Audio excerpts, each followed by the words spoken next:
कोई व्यक्ति जब भी स्टार्टिंग में जिम जाता है, अगर उसे प्रॉपर ट्रेनिंग नहीं मिल पाती या फिर उस जिम में अगर कोई ट्रेनर अवेलेबल नहीं है, तो उस इंसान को बहुत सी दिक्कतों का सामना भी करना पड़ता है। और बहुत बार तो लोगों को इंजरी भी हो जाती है और काफ़ी बार लोगों की एक छोटी सी गलती उनकी लाइफ टाइम का पेन बन जाती है। तो अगर आप लोग भी चाहते हो कि आप एक प्रॉपर वे में जिम करो और जो भी वर्कआउट आप वहाँ पे परफॉर्म कर रहे हो उसका प्रॉपर बेनिफिट आप सबको मिले, तो जो 5-6 मिस्टेक हम इस वीडियो में आपको बताएंगे, इन्हें आप लोग चाह कर भी मत कीजिएगा और इन मिस्टेक से सीखिएगा। और या फिर अगर आपके सामने वाला जो इंसान है वो इन गलतियों को कर रहा है तो प्लीज़ उसको भी आप लोग ठीक कीजिएगा।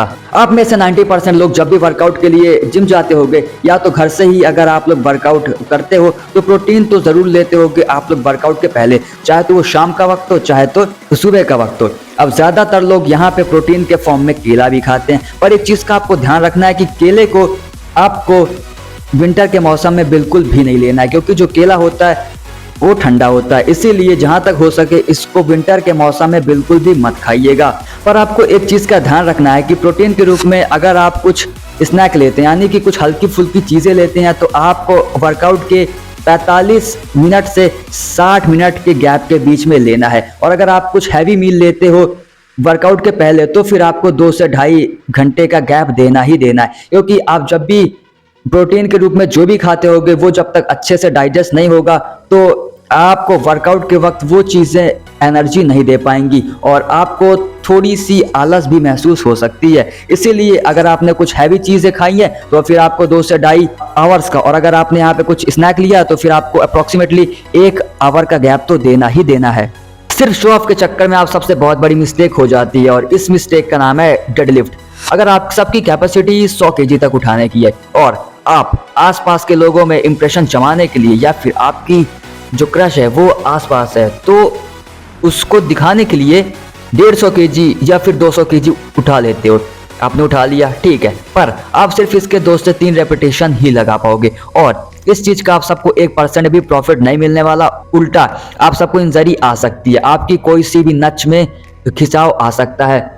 और बहुत बार तो ऐसा भी होता है कि अगर यहाँ पे कुछ भारी प्रॉब्लम हो गई तो फिर आप सबको ज़िंदगी भर इस चीज़ का पछतावा भी करना पड़ जाता है। तो आसपास के लोगों में इंप्रेशन जमाने के लिए या फिर कोई एक पर्टिकुलर इंसान को इम्प्रेस करने के लिए ये गलतियां मत कीजिएगा। आपका डेडलिफ्ट में कम से कम 8 से 12 रेपिटेशन होना चाहिए और आपको उतना ही वेट उठाना है कि जितने वेट में आप अच्छे से कंफर्टेबल हो और आपको कोई प्रॉब्लम ना आए और आप धीरे धीरे उस अमाउंट को बढ़ा सकते हो। और एक चीज़ का आपको ध्यान रखना है, हैवी वेट उठाते वक्त आपको ट्रेनर की हेल्प जरूर ले लेनी है। वेट लॉस के लिए काफ़ी ज़्यादा पॉपुलर एक्सरसाइज साइड बेंड को माना जाता है और स्पेशली दोनों हाथों में वेट लेकर साइड बेंड को परफॉर्म भी किया जाता है। पर आपकी जानकारी के लिए बता दूं, इससे आपकी जो कमर है वो पतली तो नहीं होगी या फिर आपका वेट लॉस या फिर आपका फैट लॉस भी नहीं होने वाला, उल्टा जो आपकी कमर है और ज़्यादा चौड़ी हो जाएगी। और अगर कमर के आसपास के फैट को आपको घटाना है तो आपको फुल बॉडी फैट लूज करना पड़ेगा। इसके लिए आपको प्रॉपर डाइट और बहुत सारी वैरायटी ऑफ एक्सरसाइज हैं उनको आप लोग परफॉर्म कीजिएगा। पर इस गलत फहमी में बिल्कुल भी मत रहिएगा कि साइड बेंड से आप सबकी जो वेस्ट है या फिर जो आपकी कमर का फैट है वो लॉस हो जाएगा। जल्दी बॉडी बनाने के चक्कर में आज का यूथ सबसे बड़ी गलती कर रहा है, 7 दिन जिम जाकर। अगर आप अपनी बॉडी को रेस्ट नहीं देते हो और 7 दिन जिम जाते हो और वहां पे 2 से 3 आवर्स वर्कआउट भी करते हो तो आपकी मसल और बॉडी हमेशा ही थकावट में रहेंगी, आपको वर्कआउट का कुछ खास रिजल्ट नहीं मिल पाएगा। इसके साथ ही आपकी नींद भी अच्छे से पूरी नहीं हो पाएगी और आप जिस पर्पस से जिम जा रहे हो वो भी ठीक से कंप्लीट नहीं हो पाएगा और आपको वर्कआउट के फुल बेनिफिट नहीं मिल पाएंगे। चाहे तो फिर वो वेट लॉस हो चाहे तो वेट गेन हो, आपको अच्छे रिजल्ट नहीं मिल पाएंगे और आप लोग 1 से 2 महीने में या तो बोर हो जाओगे और या तो थोड़ी सी सैड फील करोगे, जो कि आपके लिए और आपकी सेहत के लिए काफ़ी ज़्यादा बेकार चीज़ है। तो वर्कआउट के बाद आप सबको मसल रिकवरी के लिए तो ज़रूर टाइम देना ही देना है, इसलिए आपको 1 हफ्ते में 1 से 2 दिन का रेस्ट देना ज़रूरी होता है अपनी बॉडी को।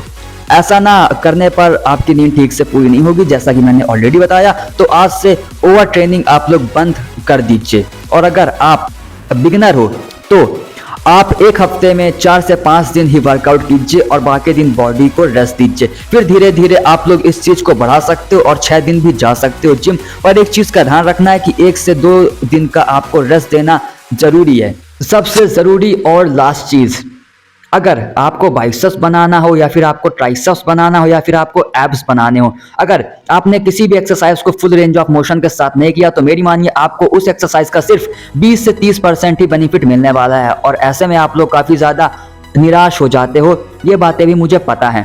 तो आपको एक चीज़ का ध्यान रखना है कि अगर आप भी हर एक एक्सरसाइज का फुल बेनिफिट चाहते हो तो आपको उस एक्सरसाइज को फुल रेंज ऑफ मोशन के साथ एक प्रॉपर रेपिटेशन के साथ करना पड़ेगा। कोई ऐसी एक्सरसाइज जहां पे आपको वेट उठाना है तो एक चीज का ध्यान रखना है, आप ज्यादा वेट मत उठाइए। आप जितने वेट में कंफर्टेबल हो आप उतना वेट ही उठाइए।